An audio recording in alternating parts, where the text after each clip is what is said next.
नमस्कार रसिक प्रेक्षकांनो, घरोघरी मातीची चुली या मालिकेच्या 1 सप्टेंबरच्या भागामध्ये मी संदीप तुम्हा सर्वांचं माझ्या या मराठी सिरियल मंत्रा चॅनलमध्ये अगदी मनापासून स्वागत करतो आणि आजच्या भागाला सुरुवात करतो.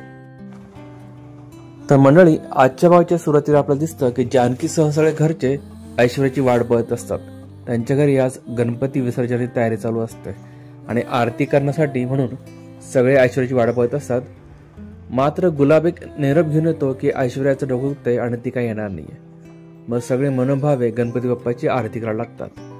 त्यावेळेस मात्र जानकी डोळे मिटून बाप्पाची प्रार्थना करत म्हणते की माझी आई जिथे कुठे असेल तिथे तिला सुखरूप राहू दे आणि लवकरात लवकर ते आम्हाला भेटू दे.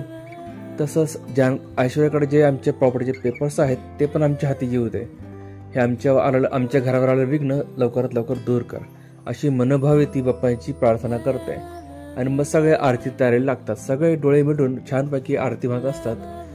त्यावेळेस जानकीला दिसतं की एक छोटूसा गणपती बाप्पाचा उंदीर मामा तिथे येतो आणि जानकीचा आईचा हार घेऊन एका अडगळीच्या खोलीत निघून जातो. त्याच्या पाठोपाठ जानकी पण तिथे येते आणि तो हार एका कपड्याला लटकवला असतो.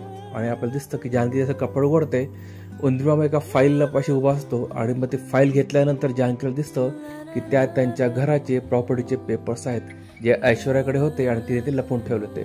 मग ते पेपर्स मिळाल्यानंतर जानकी फारच खुश होते. पण ते पेपर कुठेतरी आता लपवून ठेवावे लागतील म्हणून ते स्वतः बेडरूममध्ये जाऊन तिच्या कपड्यात ते पेपर लपवून ठेवते. आणि पुढच्या क्षणी आपल्याला दिसतं की सगळे मग बाप्पांची आरती झाल्यानंतर आरती घेत असतात. त्यावेळेस ऐश्वर्या तिथे येत आईला इमोशनल होत म्हणते की मी इथे न आल्यामुळे तुम्हाला खूप त्रास झाला असेल, पण मी तरी काय करणार. माझा नवरा लवकर म्हणजे इतक्या लवकर गेला की मला काहीही कळत नाही मला, तर मला माफ करा.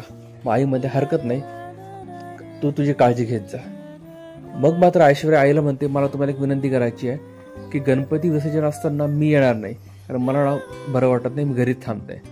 मग आई सुद्धा म्हणते ठीक आहे, तुझी काळजी घे, घरी थांब. मग सगळेजण बाहेर पडतात. मात्र ऐश्वर्या मनात विचार करते, म्हातारे तुला काय वाटलं मी काय एवढी साधी काय?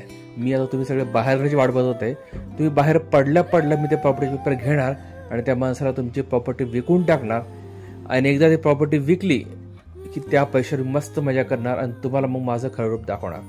आणि विशेषतः जानकीला सुद्धा कळायला पाहिजे तिने कोणाची पंगा घेतलाय.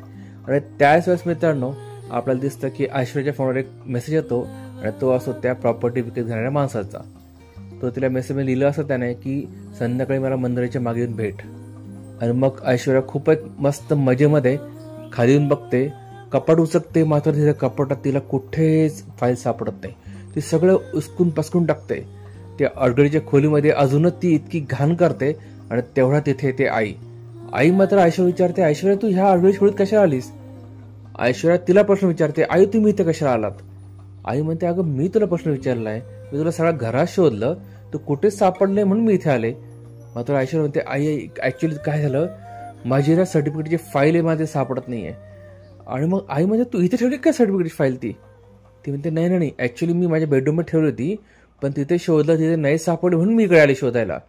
माई म्हणते ठीक आहे तू एक काम कर, तू इथून निघून जा, हे सगळं धूळबीळ आहे इथे, तुझ्या बाळावर परिणाम होईल, मी सगळं आवरतंय. मात्र ऐश्वर्या इतकी वैतागली असते, ती म्हणते नाही मी आवरते, मला इथे आवरू द्या. पण आई काही ऐकत नाही. आई म्हणते तुझ्या बाळावर परिणाम होईल, मी सांगते ना, तू निघून जा. मग मात्र रागाने ऐश्वर्या तिथून निघून जाते. आईलाही 2 मिनिटं कळत नाही ही नक्की इथे का आलेली ते. पुढच्या सीनमध्ये आपल्याला दिसतं की ऐश्वर्याकडनं ती फाईल मिळाल्यानंतर जानकी ती फाईल त्यांच्या हातामध्ये म्हणजे ऋषिकेश सौमित्राच्या हातामध्ये देते. मग सगळ्यांना कळतं की खऱ्या प्रॉपर्टीची फाईल आपल्याला सापडली. सगळे जाम खुश होतात. सारं म्हणतो आता बस झालं, आता आपण नाटक संपूया आणि एकदा तो त्या ऐश्वर्याचा खोटेपणा सगळ्यांसमोर आणूया. मात्र सौमित्र त्याला थांबत म्हणतो, अरे बाबा आपल्याला इतकी घाई करून चालणार नाही. ठीक आहे आपल्या हातात प्रॉपर्टीचे पेपर मिळाले, पण आपल्याला त्याच्या जागी आता खोटे प्रॉपर्टीचे पेपर ठेवावे लागतील. या पेपरच्या आधारे एकच होईल की ऐश्वर्याने खोटेपणा करून आपल्याकडून हे प्रॉपर्टी जे विकायचा प्रयत्न केला हे सिद्ध होईल. कारण की याची दुसरी कॉपी ना ड्राफ्ट जो असतो तो असतो त्या वकिलाकडे, तो आपण पुरावा म्हणून कोर्टामध्ये सादर करू शकतो. मात्र हे पुरेसं नाही आहे, कारण जानकीला खूप टेन्शनमध्ये दिसते सगळ्यांना. मित्रांनो अवंतिका म्हणते वहिनी तुम्हाला काय झालं? ऋषिकेश पण विचारतोला की ऋषिकेश म्हणतो जानकी तुला काय झालं? जानकी म्हणते आता हे फाईल मिळाली, ऐश्वर्याचा खोटेपणा सगळ्यांसमोर येईल, सगळं आपल्या मनासारखं होईल, आपण नाटक पण थांबवू. पण माझ्या आईचं काय? माझी आई कुठे हे, कशी आहे, काहीच माहीत नाही आपल्याला. ऋषिकेश म्हणतो काळजी करू नको, आपण सगळे म्हणून तुला शोधू. मात्र जानकीमध्ये कसं शोधणार आपण तिला, कारण ती ऐश्वर्याने कुठेतरी तिला डांबवून ठेवलंय. मात्र सारंग म्हणतो वहिनी पण तुझी आई जिवंत आहे हे कशावरनं? मात्र जानकी म्हणते नाही, माझी आई जिवंत आहे कारण तिला पोहता येत होतं आणि माझी खात्री आहे. मंदिरात पण तुम्ही बघितलं तिथे आई आहे असं लिहिलं होतं कोणीतरी, मला खात्री आहे ते माझ्या आईनंच लिहिलं होतं.